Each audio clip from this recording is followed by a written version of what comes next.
안녕하세요, 여러분. 오늘은 11월 2일 전도 왜 하나요? 라는 제목으로 함께 묵상하도록 하겠습니다.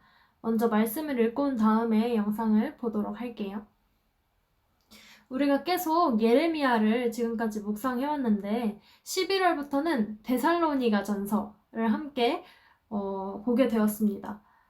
데살로니가 전서라는 그 성경이 이름이 익숙하지 않을 텐데 간단하게 설명을 하자면 데살로니가는 지역 이름이에요. 그래서 이 성경을 쓴 사람이 바울인데 바울이 데살로니가라는 지역에 있는 어떤 한 교회에다가 보내는 편지라고 생각을 해주시면 되겠습니다.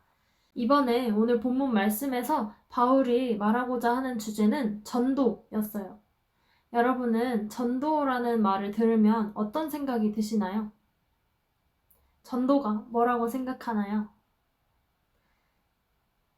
저는 항상 전도라는 말이 되게 뭔가 좀 부담스러운 느낌이 들었어요. 뭔가 전도를 한다고 하면 내가 친구들한테 교회 다니라고 말해야 될 것 같고, 너 예수님 믿으라고 말해야 될 것 같고, 하나님 아니? 물어봐야 될 것 같고, 또 그렇게 말하는 친구들이 나를 어떻게 생각할지도 모르겠고, 또 나를 싫어하면 어쩌지? 하는 생각도 들고, 여러모로 또 부담스러운 그런 단어처럼 느껴졌었어요. 여러분도 아마 그럴 거라고 생각이 듭니다. 그런데 오늘 4절 말씀을 보면 성경에서는 전도를 어떻게 말하고 있는지 살펴볼 수가 있어요. 한번 같이 읽어보겠습니다. 오히려 우리는 하나님께 인정을 받아 복음 전할 부탁을 받은 사람들로서 말합니다. 이는 사람들을 기쁘게 하려는 것이 아니라 우리의 마음을 살피시는 하나님을 기쁘시게 하려는 것입니다. 말씀을 보면 전도는 복음을 전하는 것인데 성경에서는 우리가 하나님께 인정을 받아서 복음을 전할 부탁을 받은 사람들이라고 표현을 합니다. 그러니까 우리가 하나님께 전도자로서 합격을 받고 이런 전도할 부탁을 받았다고 하는 것이죠. 여기서 우리의 복음에 대한 우리의 청지기적 사명이 드러나는데 청지기가 무엇인지 간단하게 설명하면 옛날에 고대 시기에는 종이 있었고 또 주인이 있었잖아요. 그런 때에 청지기는 종의 신분으로서 주인의 그런 소유들과 가정 일들을 돌보는 그런 임무를 맡은 종이었어요. 그러니까 자신의 소유가 아니라 종의 소유를 관리하고 책임지는 그런 사람이었습니다.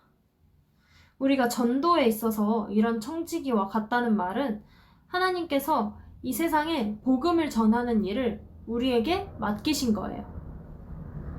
집주인이 재산을 청지기한테 맡기는 것처럼 하나님께서 우리에게 전도하는 그 사명을 맡기신 거죠. 그렇기 때문에 우리의 그 전도에 대해서는 반드시 책임이 따릅니다. 우리는 전도할 책임이 있어요. 이렇게 되면 우리의 마음에 또 어려움이 생기죠. 아, 내가 친구들한테 교회 다니라고 말하는 거 참 어려운데. 이렇게 말하면 친구들이 날 싫어할지도 모르는데. 예수님에 대해서 너무 말하는 게 어려운데 어떻게 해야 될지 모르겠다 하는 그런 고민이 생깁니다. 그런데 제가 하고 싶은 말은 물론 그렇게 친구들에게 말하는 거 참 좋죠. 중요한 일입니다. 그런데 그것만이 전도의 전부는 아니에요. 전도가 말하는 것은 아닙니다. 하나님께서 우리에게 복음을 맡겨주시기 위해 우리를 부르셨고 이 자리, 우리 각자의 자리에 세우셨어요. 우리가 우리의 자리에서 하는 그 모든 행동은 전도가 될 수 있습니다. 무슨 말인지 이해가 가시나요?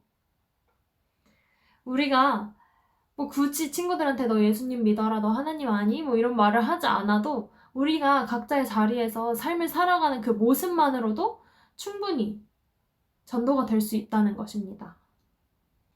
우리가 말로는 쉽게 너 하나님 믿어볼래? 너 우리 교회 와볼래? 이렇게 할 수 있다고 해도 우리의 삶이 너무 별로면 친구들이 하나님을 오해하게 되고 또 하나님을 궁금해하지 않게 됩니다. 우리가 교회 다닌다고 하고 예수님 믿는다고 하고 그런데도 살아가는 모습이 참 별로라고 느껴지면 전도에 실패하게 된 거죠. 전도에는 전도자, 우리들, 전도를 하는 사람들의 전인격적인 희생이 필요합니다. 근데 모든 것을 헌신적으로 내어줄 때 그 사람의 삶이 변화될 수 있고 우리가 전하는 그 복음이 큰 능력으로 받아들여질 수 있게 되는 거예요. 그러니까 전도는 그냥 내용 전달, 말로 하는 것이 아니라 우리의 삶으로 전인격적으로 전하는 것입니다. 그리고 저는 개인적으로 그런 전도하는 사람이 그렇게 말로만 하는 것보다 이렇게 우리의 삶의 행동으로서 보여주는 게 더 효과적이라고 생각을 해요. 우리가 예수님을 믿으라고 친구들한테 말만 할 게 아니라 예수님을 믿는다고 하는 사람의 삶은 어떤 삶인지, 우리와 무슨 차이점이 있는지 그런 걸 좀 삶으로 좀 보여주면서 그 친구들에게 예수님을 믿으면 어떻게 되는구나, 저렇게 사는 사람은 예수님을 믿는 사람이구나 라는 것을 좀 알려줄 수 있는 그런 게 더 효과적이라고 생각을 해요.